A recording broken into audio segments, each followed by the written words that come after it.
Shake! Shake! Shake! Well! Press! Back off now! Now! Justy! Hey! Stand up! Stand up!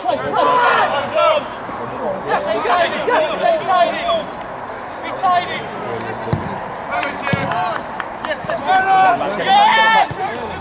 Tight!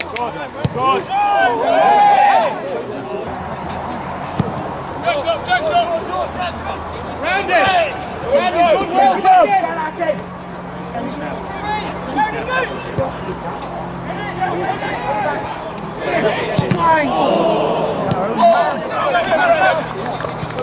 Right! Lay it! Yes! Oh! Simon!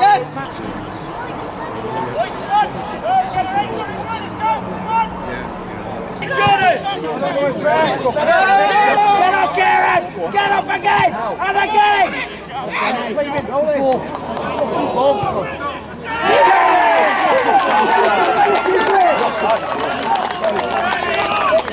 Karen, Jake! How long's the pass? You're not dealing with it!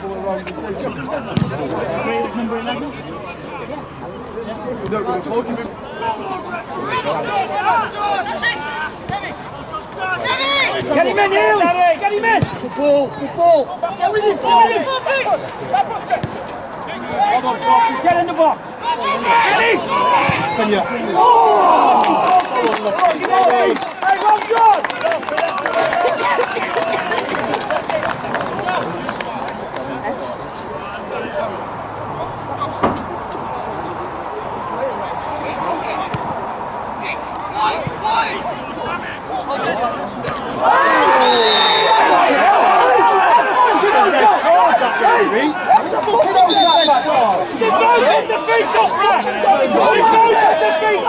Hey, get in the box!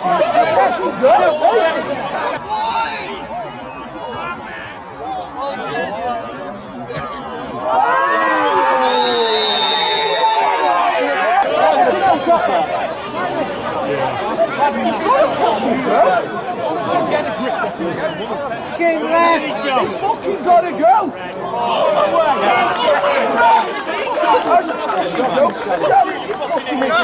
You did it!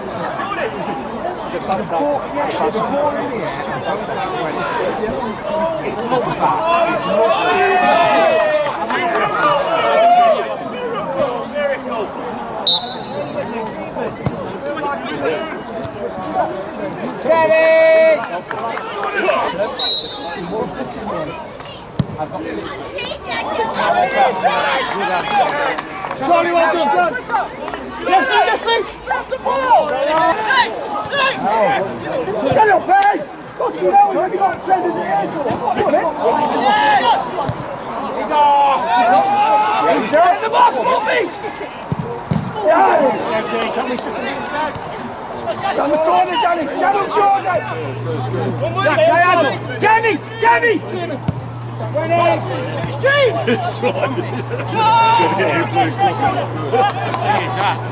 Danny, where's the right back? Get up! Where's the right back?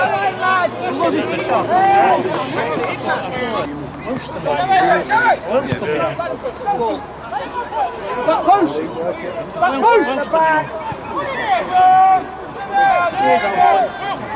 Stay high!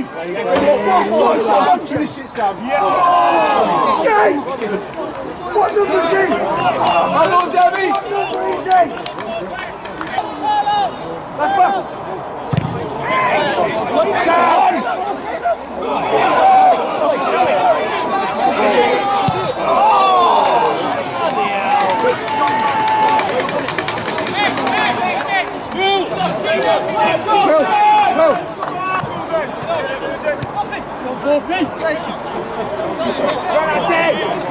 Stop the shot!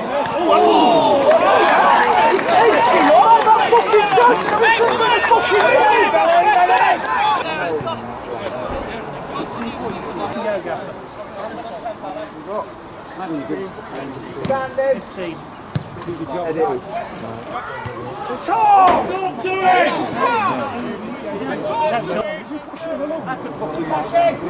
Take the ball! Yes!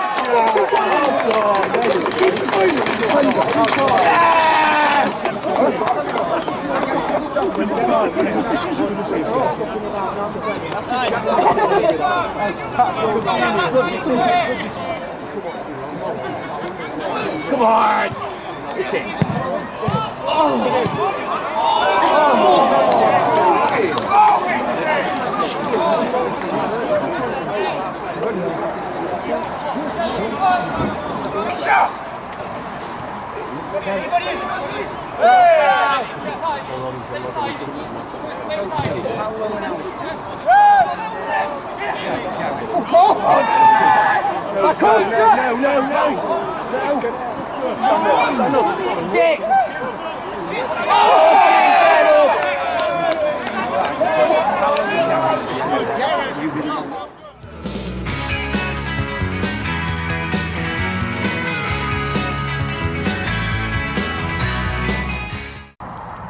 Things after a match, but I'd just like to say a few words on behalf of Paul and Paul's family.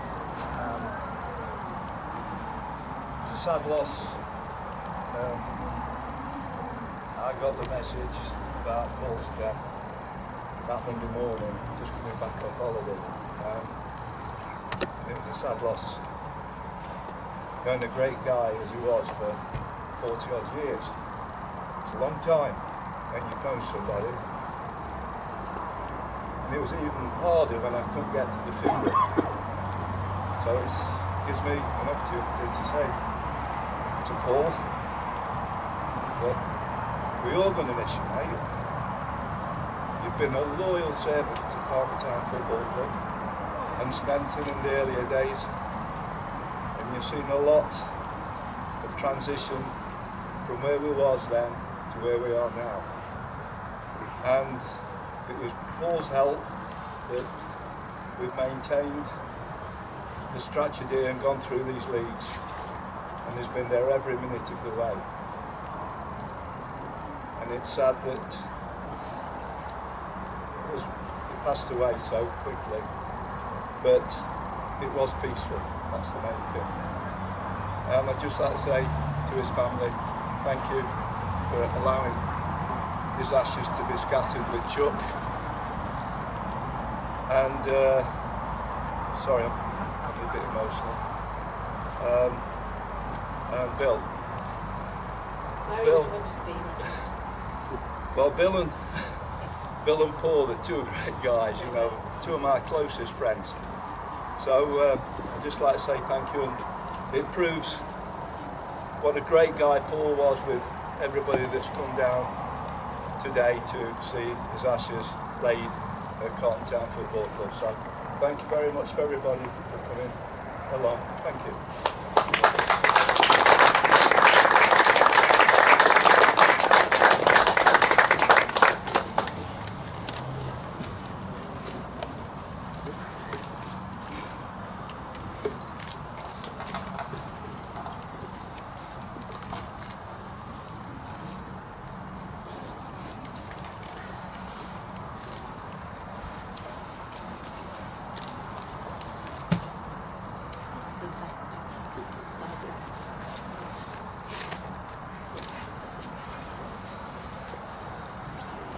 So, just have a minute's silence for Paul. Thank you.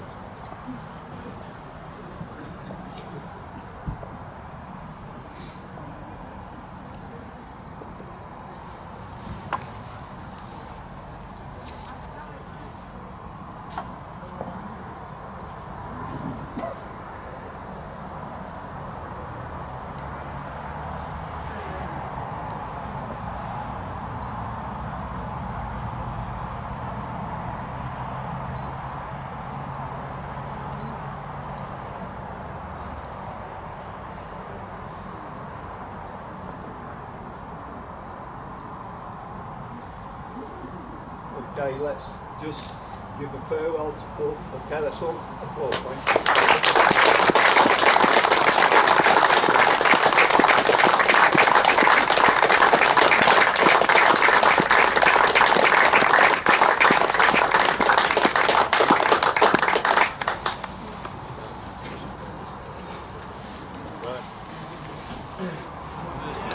So, it's a tough day, very emotional day from two perspectives. Before we go into the match, as you'll see, today was a memorial for Shelps, a guy that really defined what football at this level is, and not just football at this level, just what it means to support a football club and giving your entire life and devotion to something you believe in, and Shelps gave 40 years of that. And we can all say we're fans of a football club, and we can all say we've supported a football club for that length of time, but just the heart that he put into that investment out of his own pocket, he's just an incredible man. And the amount of people that showed up to the funeral, to today, it just shows in what regard everyone thought about him, and including myself. To have the opportunity to work with him was brilliant, and makes you really reevaluate what your connection with football is. And it was a nice touch that he's buried behind the goal with Bill and Chuck, which as a Carlton fan is a very important thing. And a very emotional thing, and really ties together how close everyone is at this football club. But now, unfortunately, I'll talk about the game. The game, there's a reason I'm not interviewing a player today, and that's because it's a bit sensitive on everyone's minds. And a game like this is a game that, for me, is called What If. And the reason it's called What If is because there's one decision in this match that's turned the match, and there are many people with many opinions on it, and I'll give you mine. We were sloppy to concede the goal beforehand. Realistically, 20 minutes into the game, we let them come on to us, and we let them play their kind of football. They opened us up on the counter-attack. Josh Riley, I think it was, in midfield, just feeding their strikers every ball possible, putting Jack in difficulty, and our defence is then, they're through our defence. And in the end, they found an opener. I do feel like we probably needed to settle quicker into the game to prevent that, and we didn't do. However, we did then start to settle a bit more. You could tell emotions were running high, and Reece goes for a 50-50 tackle with their striker Demid. And for me, from where I was stood, he got the ball first. The problem is, realistically, yes, he got the ball first. The physicality of the tackle veered up there, which is understandable in a game of its type, but the real question is whether it was a red card, and for me personally it wasn't. If it's purposeful and it's dangerous, I totally understand, because the referee's got to protect the player. What I would say is that a yellow, I could see the argument for a yellow, I can see the argument for a foul, and I can see the argument for no foul and continue play. Foul and no card is probably the way I would go with it, but I can understand the yellow. I very much cannot understand a red in that situation. I feel like there was no purpose. He hadn't lashed out, but at the end of the day, you've got to respect a referee's decision. Also, what I'd point out is, as you'll see in the highlights, Demid did stand up a minute later and walk away as if nothing had happened. And yet, seconds before, he was writhing in pain, which I think kind of gives away the nature of what happened. Their players surrounded the referee, and whether you agree with it or not, that can have influence on the ref, and that isn't necessarily the referee's fault. At the end of the day, he's got two eyes. Islano's got two eyes. There's 22 men on the pitch giving him an opinion, as well as all the guys in the dugout. All the guys are on the pitch. He's got the final decision. You have to accept it.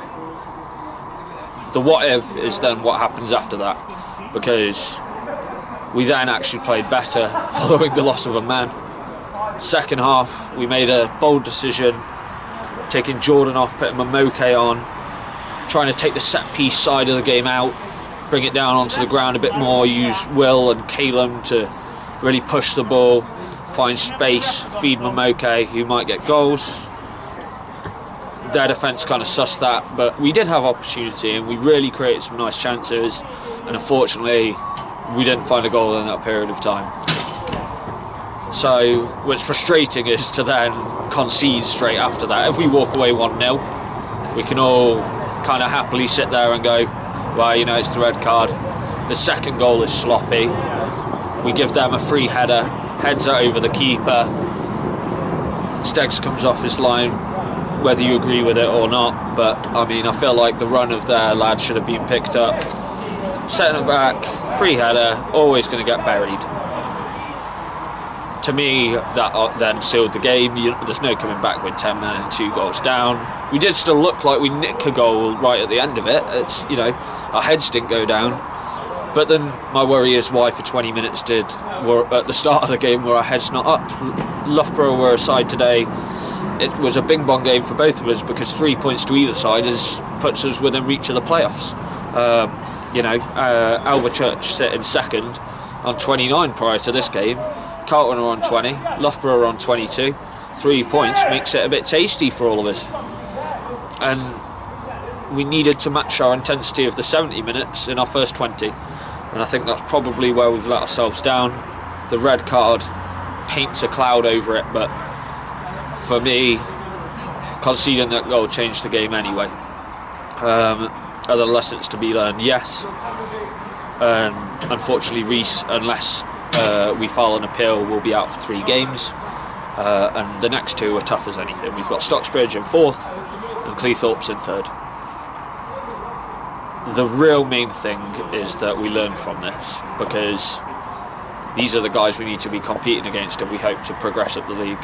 You know, you would accept a point or nothing against Cleethorpes and Stocksbridge. They're the kind of games away from home you would expect. But at home, to a side like Loughborough, it's where we need 3 points, and I know everyone's feeling really hard done by right now. And we'll recuperate and look to next Saturday. But realistically, after this match, the main thing is just to have in the front of our mind that, you know, this game was about remembering shouts, and he'll be very much held in the hearts of all of us, and I know he'd be proud of everything that, you know, all the people that have turned up, everything that's been done,